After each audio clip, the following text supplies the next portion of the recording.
Well, Mondays are the most boring days starting the week as always. But here in DWZ, we intend to keep things a little bit more fun and exciting for our reviews here. So, for today, as you know, I've been trying to catch up with everything else. Finally, I can say I'm done catching up with Stardom. We managed to see a 2 day show from Stardom in the Shiodome in Tokyo, and that's going to be interesting. Which features one day the high speed rumble match, and the next day the qualifying match for the 5-star Grand Prix for the open two spots that were available in the Blue Stars block.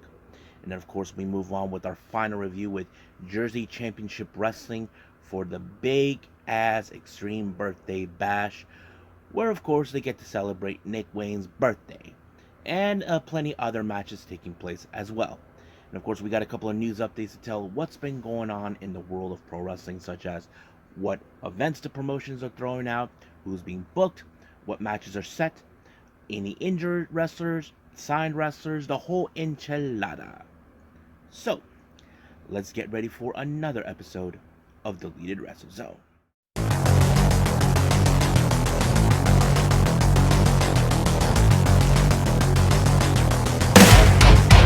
Are you ready? Get up, get up! Get up, get up! Get up, get up!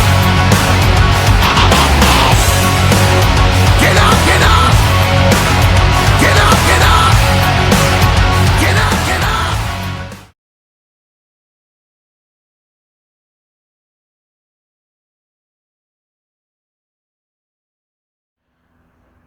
Welcome everybody to Deleted Wrestle Zone, all things that is pro wrestling with AEW, NXT, New Japan Pro Wrestling, Impact Wrestling, the National Wrestling Alliance, various promotions, wrestlers, matches, and championships.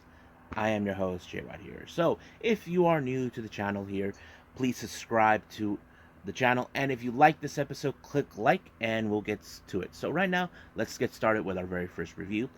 Our very first one, we got day one of Stardom in the Shiodome that took place on the 17th of June. Now, this is before their Sunshine event that took place.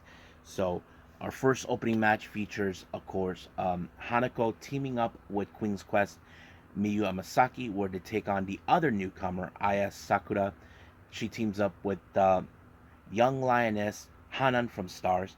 I have to say it was a pretty good combination of match because some of these girls are like Hanako and Ayas Sakura are the least experienced of in their own teams, but as for Mayu Amasaki, who's been with the promotion a lot longer than them, she has a bit more experience, but it's Hanan who has more experience than them combined. But as always, it was Hanan with the match when she applied the 17 on Hanako, giving her the win. So now this is the first good win for Aya Sakura, but not a big win for her if she when it comes to her singles competition. Or we might see a scenario like what we saw with Waka Tsukiyama or some other cases, but that's how it plays out.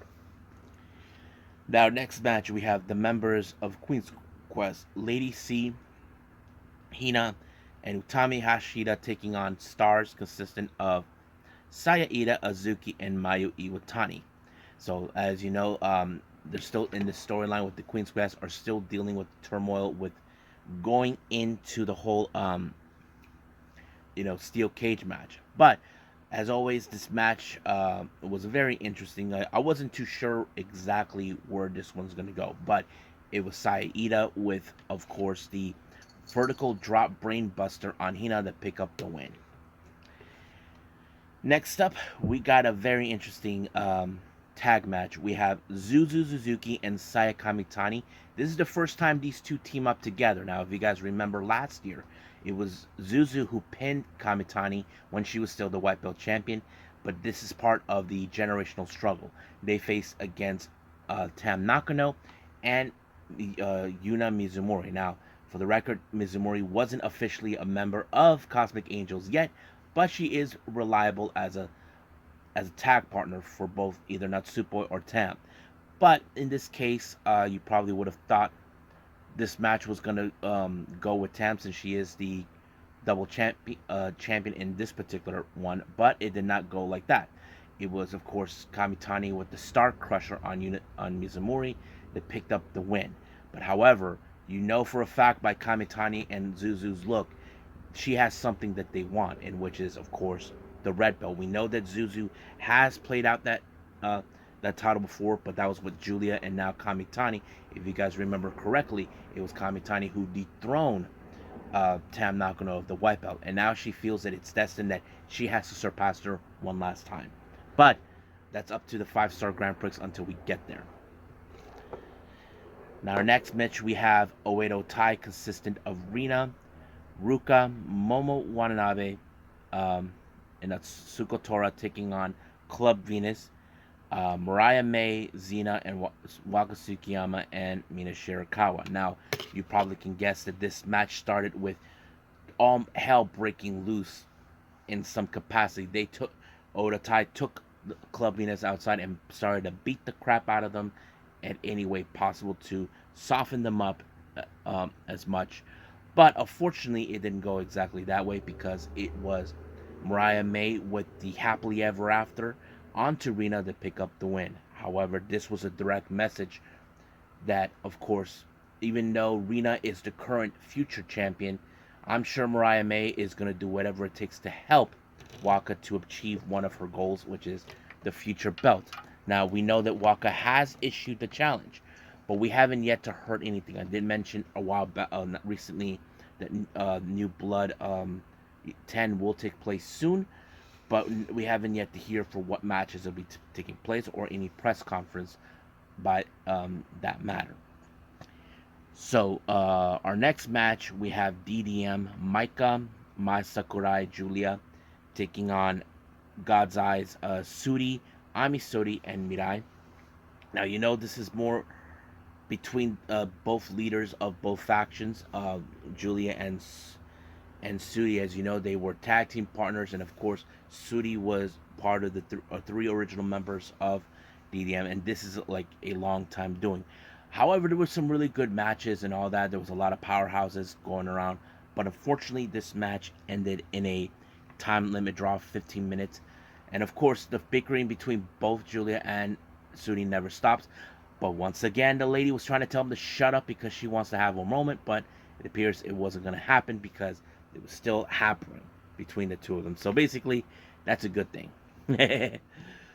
Now, our main event is a high-speed Rumble match. Now, this particular match will be determined who will be hopefully giving them an opportunity to face against Kashima for the high-speed title. And if you guys remember, it was Saki Kashima who is the current high-speed champion. And I thought it was very interesting. We had Mei Seira, we have Tekla, who else do we had? Natsupoi, Koguma, Momokogo, I think is one of them. Yes, Momokogo. I'm trying to think of anybody else who's involved in high speed. Anybody else I know? Whew, that's a tough one. Oh yeah, Fokegan Def, Starlight Kid, I believe. Yeah, Azumi, I forgot. But in the end, in this particular match, it was Mei Seira who picked up the win. But she did issue the challenge for an opportunity, a high-speed belt, but Kashima declined because, unfortunately, she will be has a match later on at some other point, I think, which it took place on the 2nd of July against Fokegan Def. So that pretty much is already been told. So I think this is it for day 1 of Stardom in Shiodome. So let's go with day 2.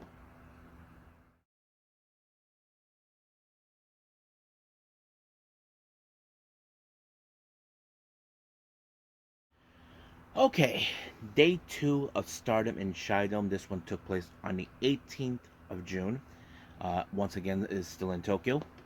Our opening match, we have Oedo Tai, consisting of Momo Watanabe and Atsuko Tora, taking on Club Venus, Xena, and Mina Shirakawa. Now, as you know, Club Venus and Oedo Tai did met up the previous day, but this time they shortened the wide range on this particular match. So basically, you probably would have assumed there was going to be something happen. But however, This particular match ended in disqualification with the use of the lead pipe. Apparently, both Momo and Natsuko used their weapons on Mina, and Ref had no other choice but to call it. But as you know, Natsuko Tora was not going to tolerate with Mina's shenanigans with her own, sexy ways. So she got what she wanted, but I don't think Club Venus are going to be satisfied with the fact that this became a disqualification. There is no satisfaction when it comes to winning by DQ. So I'm sure they'll get payback on this one at some point, but we'll see what happens. Now, our next match, we have Queen's Quest with Kamitani, Azumi, and Utami taking on all members of God's Eye, Asudi, Amisodi, and Mirai. I thought this was a pretty good one. Now, keep in mind, there were some interesting developments on this one. I know that Azumi does want to have take a shot at Sudi because she has faced her before, but it was interesting that she ended up being part of the submission by Yako, forcing her to tap out, giving God's Eye the win. But however, that doesn't end there. Now, if you guys remember what happened in Sunshine, it was the unexpectedly cage match between Queen's Quest and Oda Tai. Out of nowhere, here comes Oda Tai, Natsuko Tora, and Momo Watanabe, and they hand it over to Kamitani like a pipe. It's like they're trying to have her, trying to manipulate her or try to make her join the dark side. Now, remember, this is exactly what happened with Starlight Kid, what she did with Momo. She was able to get her to the dark side, what was it, 2 years ago. But the obvious thing is, can they do the same thing to Kamitani? Because we know there's been frustrations with Kamitani over Utami's leadership as Queen's Quest. But when Kamitani didn't do a thing, Utami got whacked in the back by a baseball bat thanks to Momo, and that's pretty much it. So Utami, at the time, was dealing with this whole thing. But we all know what happened in the end. Queen's Quest came on top. Saki Kashima was the last one to be eliminated, but at the same time, she was expelled. We all know where she is now. She is currently the newest member of God's Eye. Now, our next match. This is a bit of a rematch that took place last year. Now, these two are part of the same generation, Starlight Kid and Suzuki. Now, if you guys remember clearly, when Zuzu made her first appearance in the 5-Star Grand Prix, as you know, Starlight Kid has her issues towards Julia, but she sees Zuzu as that one person who is, in fact, has a connection with Julia, even though she doesn't want nothing to do with her anymore. So, basically, it's more like she is determined to have like a big eternal feud with her or something. I don't know. But last year, Zuzu defeated her in a 5-Star Grand Prix match during a showcase show. So this is possibly a rematch. You probably would have thought this was going to happen, but as you know, Oda Tai has ways of cheating, thinking they could win, but apparently Starlight Kid used a chair on Zuzu and disqualified herself. I know Zuzu likes what she sees, even though this was supposed to be a straight up match, not a hardcore match, but I'm sure they're going to have a hardcore match between those two. That's going to be a different, unless Stardom decide to bring back the showcase again. So only time will tell. Now, our next match, we have a 3-way tag team match. We have DDM, consisted of Maika and Julia, versus Stars, Ozuki and Maya Uotani, and of course Meltier, Natsupoi, and Tam Nakano. Now, there was a lot of good moments on this particular match, so it was interesting because, as you know, Tam and Natsupoi are very close friends, and same thing with Maika and Julia, and of course Ozuki. It's like they relied on, it was more like the leaders and their second in commands involved. That is a very interesting thing to see. But however, this match was going nowhere. It ended with a 15 time limit draw. But there was a moment where Maika and Natsupoi were doing this, like when they raised their hands. I think it was kind of awkward. Stars were like in the side looking like, what the hell is that? But I don't know. But I thought it was interesting how that played out. Now, our next match is the 5-star Grand Prix qualifying match. Now, when they already announced who was participating in the 5-star Grand Prix, they already revealed who was involved in the Red Star blocks and who was involved in the Blue Stars. However, the Blue Star blocks had 2 opening spots. So in this particular Rumble match, there were going to be 2 open spots. The last 2 remaining in this match will get the opportunity. Now, I remember people talk about, why isn't Hana involved in this one? I mean, it was good. I know Hana was not involved, neither was um there was a lot of things about that made no absolute sense. Like certain wrestlers that did not that were participating in last year's tournament somehow did not participate in this year's. Um, of course, May Sita was involved in this one. So was Momokogo, Lady C.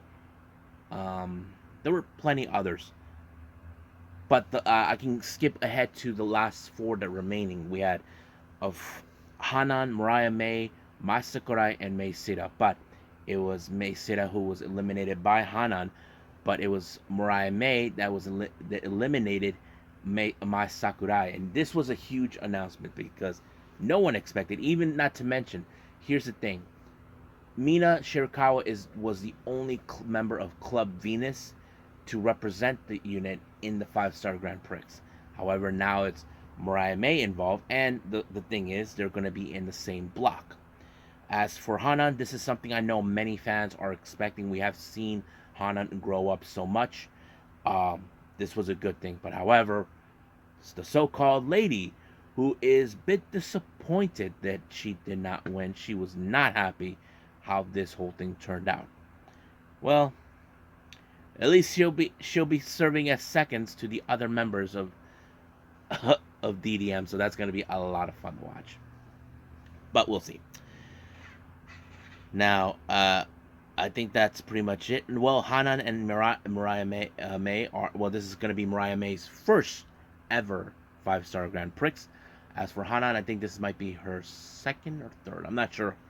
But we'll see how that goes. So I think that's pretty much it for this particular one. So let's move on with JCW.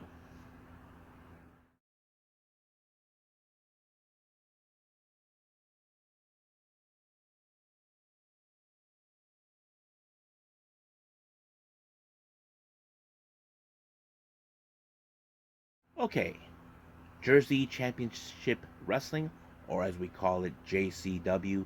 They recently had their big latest show, Big Ass Extreme Birthday Bash. This took place on Sunday, mm, it's July 9th. And of course, Effie was doing his little promo thing, so everybody celebrating. But, oh my god, someone had to be a party pooper. It's none other than, of course, the current GCW World Champion, Blake Christian. He goes out of his way saying, well, it's my birthday, of course. He goes out his way. Nobody, and people were telling him to shut the F up the entirety of that. But, of course, Blake Christian doesn't care because he's proving that he's the one in charge since he's the current champion. But he had to be in a title match against a much bigger individual, and that individual is Beastman. Now, this is a case of David versus Goliath, but the obvious thing is we know Blake Christian has ways to try to ensure, but how is he going to put this big man down? That's always been the case. But he did use his bone in order to knock him out, but long enough to disorient him to apply the stomp, and of course retain the title, and being a total prick once again. Now our next match, this is between 2 tag team partners.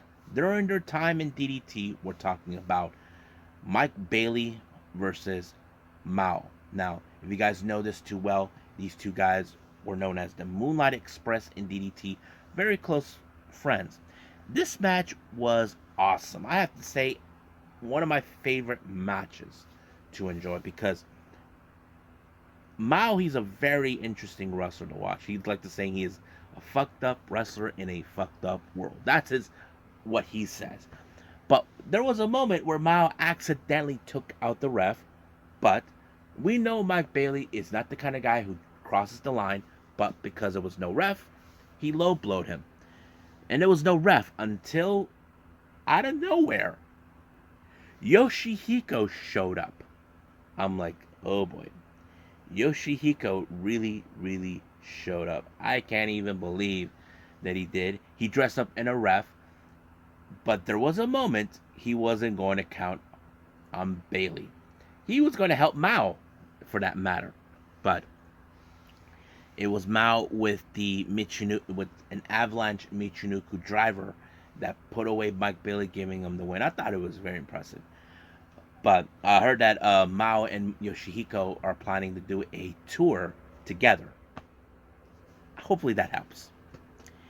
Now, our next match is a scramble match for the number one contendership for the JCW title, which is currently being occupied by none other than Young, Dumb, and Broke Jordan Oliver. So the competitors are Cole Radrick, Jack Cartwheel, Jimmy Lloyd, Griffin McCoy, and Gringo Loco.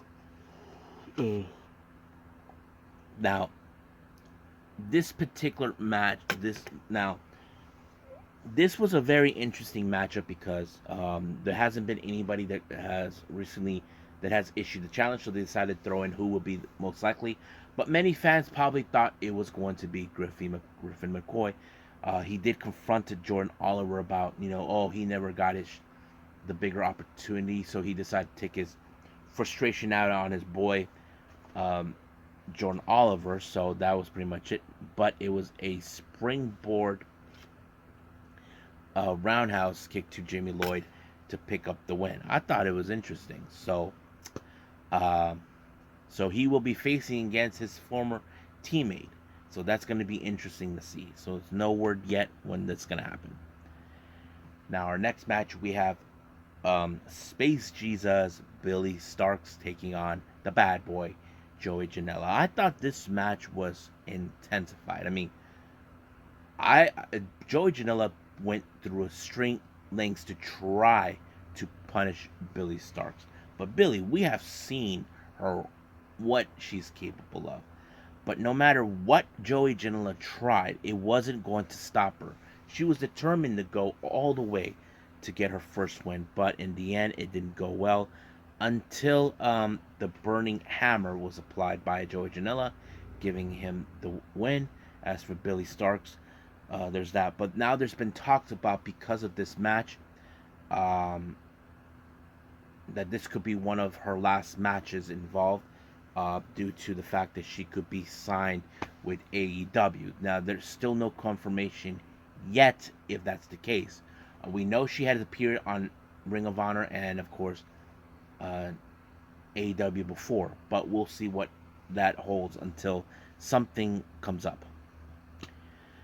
Now, our next match we have is the Battle Bowl ring match between Joshua Bishop, who is a much previous Battle Bowl ring winner, versus last year's Alec Price. Now, Bishop feels like, that he was the generation that was forgotten. I have to say, this was a very unique. People were pulling through for Alec Price because he was so talented. He deserves to be recognized. And he was able to pick up a good win when he rolled up Bishop. But unfortunately, he did not get his ring back thanks to Bishop. So he has to find a way to get it back. Our next match, we have a Bunkhouse Stampede match.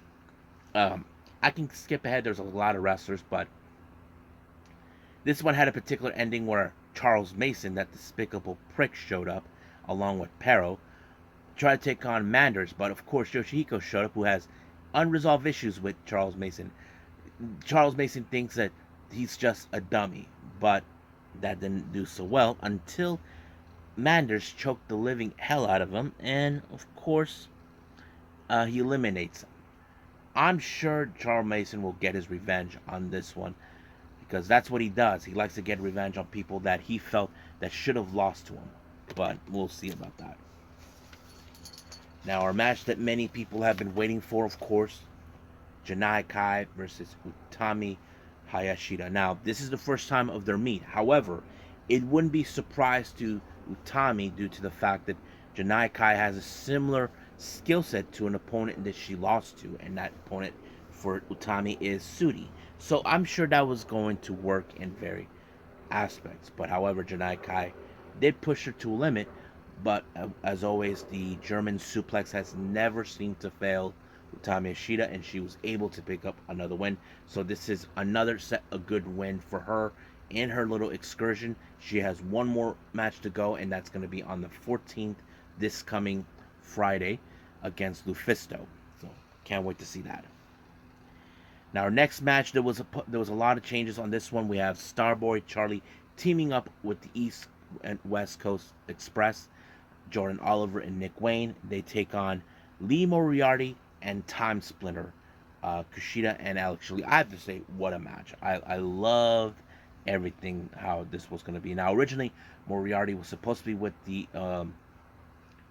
East West Express, but due to the fact that Chris Sabin's flight was late, he was unable to make it.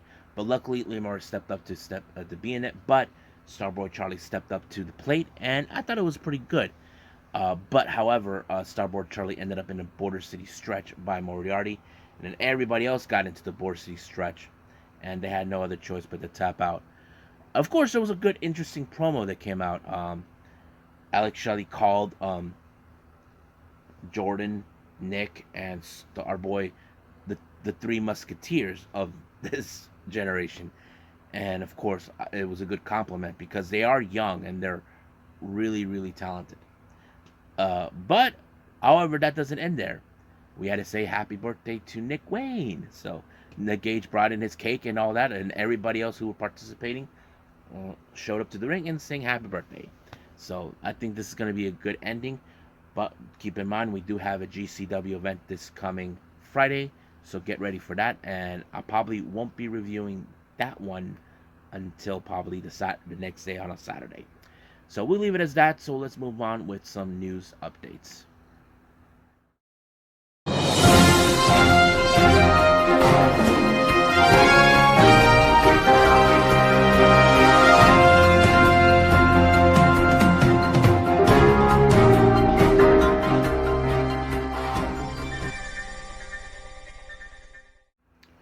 Okay, so welcome to our news updates. So let's get started.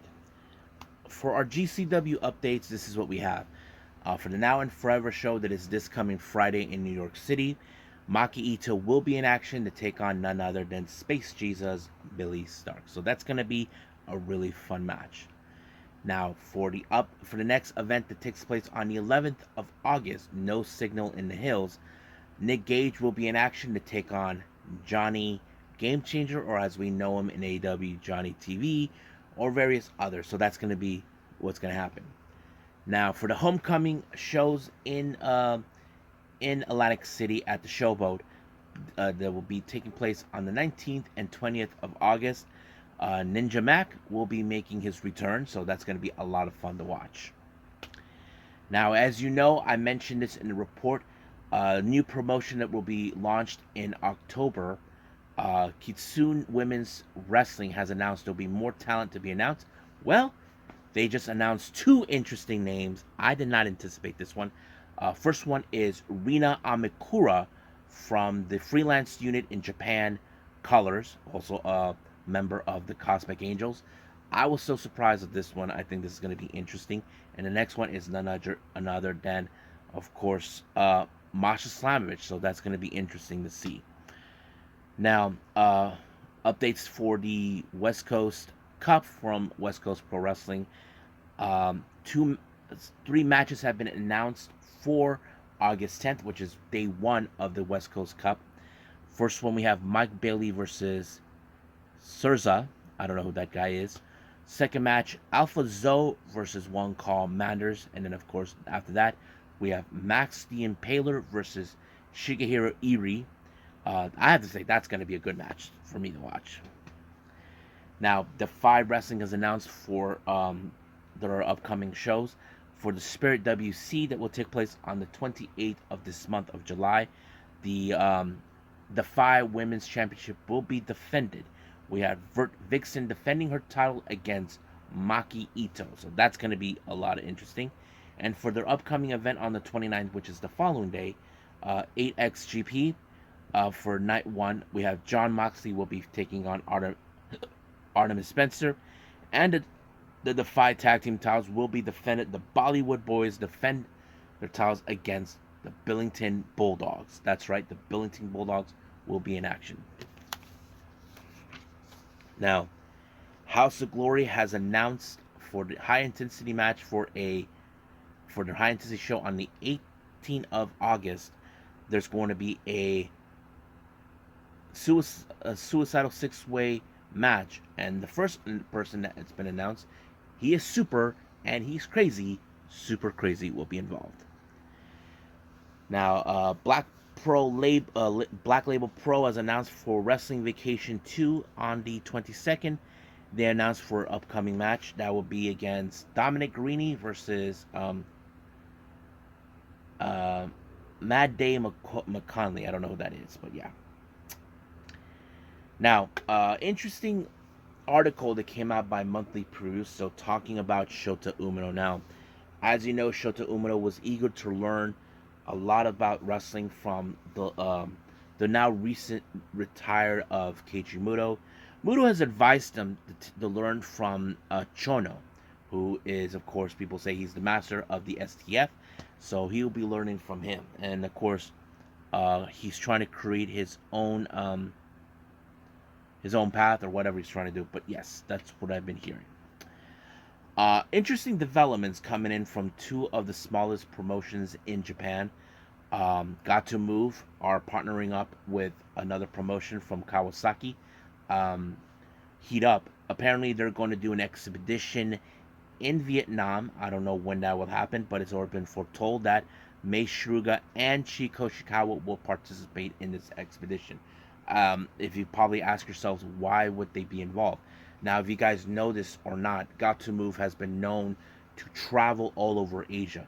Now, Gatoh Move was originally founded by Emi Sakura, but in Thailand, until she moved the operation back to Japan. Now, if it wasn't for Gatoh Move's origin in Thailand, Thailand would not have had their current promotion set up. So that will be it. So we know they have wrestled have made trips in Singapore. I'm not sure what other locations, but Vietnam, that's an interesting. I don't know for sure if there's any Vietnamese promotions down there. I don't know if they know what pro wrestling is all about, but it would be interesting. Now, more information about the Joshi promotion that will be started out here. Now, from what it is, it's now been 100% confirmed about the whole thing, that this was something they thought about for years. This is done by a company down in New York City or something like that. But they've been consulting with people from Bushiroad, the parent company of Stardom and New Japan. So that would explain a few things. However, they even mentioned that they would like to have legend Bull Nakano to be involved. However, she is currently retired from pro wrestling, but there talks about having her like a behind the scenes on screen role, basically not being a wrestler, but that sort of is something that's been talked about, but we'll see. Now, our final update, we have, as you know, this was announced that we're going to have the All-Star Junior Festival USA that will take place on the 19th of August. They announced Hiromu Takahashi has been announced as the first participant, even though this is his creation, his baby. So it's still yet to determine who will participate, but we're going to have a good, interesting lineup. So we'll see who will be participating. I think that's pretty much it right now with our news updates. So let's just call it a day. Well, I hope everybody enjoys this episode coming up, since we got Tuesday Wrestling. Choco Pro will have their latest show, 321. We know the main event will be the winner take all match. I can't wait to see that. We do have NXT. I'm not sure about NWA Power, but if it does, I will review those as well. If there's any other shows I haven't reviewed, there's still plenty I haven't seen. We'll go from there. But for now, we'll just stick to what we have. So in the meantime, I will see you guys in the next DWZ time. Same DWZ channel. I must bid all of you adieu. So, goodbye. Mwah. And have a nice day.